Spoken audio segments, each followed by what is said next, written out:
Now, the murder of a young Egyptian mother inside a courtroom in Germany last week has sparked angry protests in the Middle East. Marwa el-Shabini was stabbed 18 times by a man on trial for racially abusing her. Yes, her funeral in her hometown of Alexandria turned into a huge demonstration with banners demanding retribution and denouncing what is widely believed to be an increasingly Islamophobic Europe.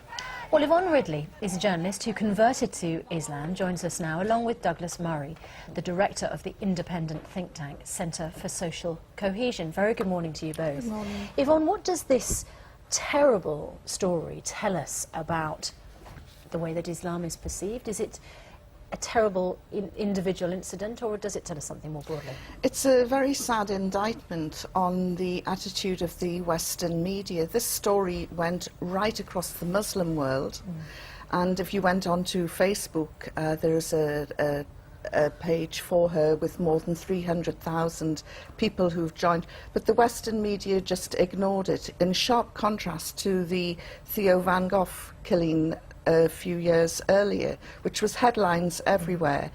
And you're right, it was absolutely astonishing, but yesterday we held a vigil outside the German embassy in London. There was lots of media there, but all from the Arab and Asian world. No mainstream media bothered to turn up, and I think this is probably reflected in today's coverage in the newspapers. Yeah, because there isn't much coverage of it that we can see so far in the papers, but of course we're covering it here on the BBC. Douglas Murray, does it say something about, I mean, Yvonne says it's an indictment of the media, but does it say something about views about Islam, or is this just a story about court security that went terribly wrong? Well, I don't think it tells us much about Islam. I don't think there's much one can extrapolate from it. The press routinely fails to cover important stories.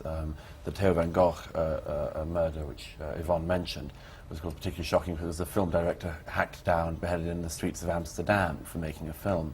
There are routinely stories that aren't covered. I mean, this week, just a couple of days ago, a gang of 30 young Muslim men who killed a Jew, tortured and killed a young Jewish man in Paris, who was sentenced to prison for that murder. That got very, very little coverage as well. I think we have to be very careful about trying to extrapolate sort of huge stories from things like this. This tragic and appalling, brutal murder in a German courtroom is very shocking to anyone, but we have to be very careful, first of all, that we don't try to claim that this is indicative of any kind of wider thing. I think it doesn't tell us very much about the very complex relationship which is ongoing between Muslims and European society as a whole. And secondly, of course, be very careful that we don't fall into the trap of this story and ones like it being used by demagogues across the Middle East to divert attention from problems within their own societies, problems which are very significant, particularly, of course, in societies like Iran at the moment. She was defending her faith, and, you know, OK, we can move off from that particular incident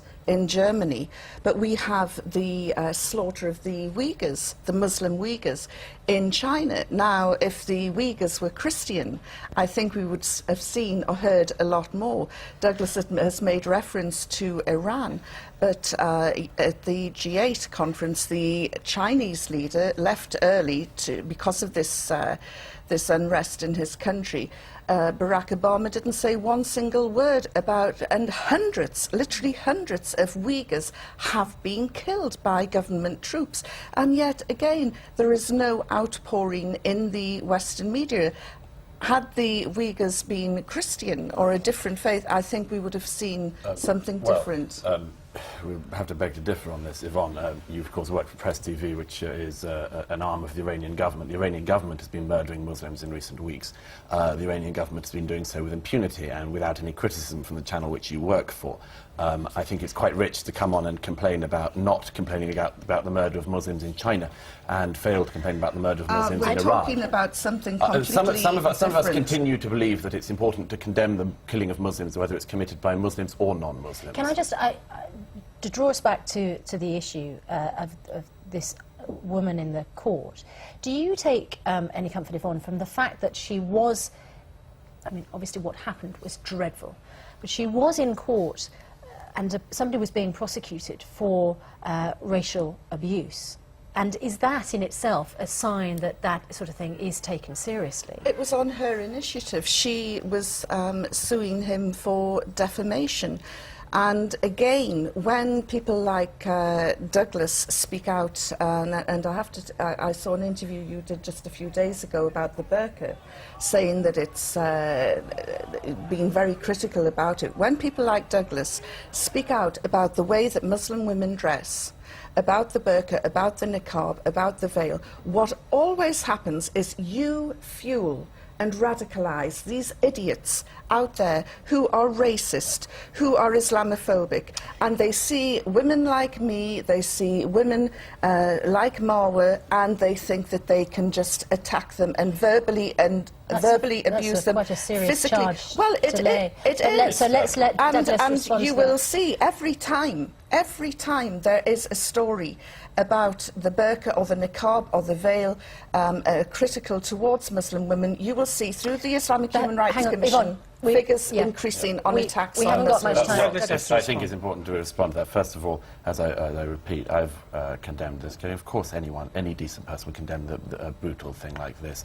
And I think it's incredibly important that people do not fall into the trap of thinking that thugs and racists, which some of us repeatedly condemn, have anything to do with the perfectly legitimate criticism of forms of Islam which are themselves fascistic, which are themselves racist, themselves bigoted. We have the right to stand between these. We have the right to stand between these two extremes and say we would like neither. People like Yvonne seem to be able to make a compromise. I dispute that idea. Douglas, Murray and Yvonne Ridley, unfortunately we have to end it there, but thank you very much for your Thank you contributions. both very much indeed for your views.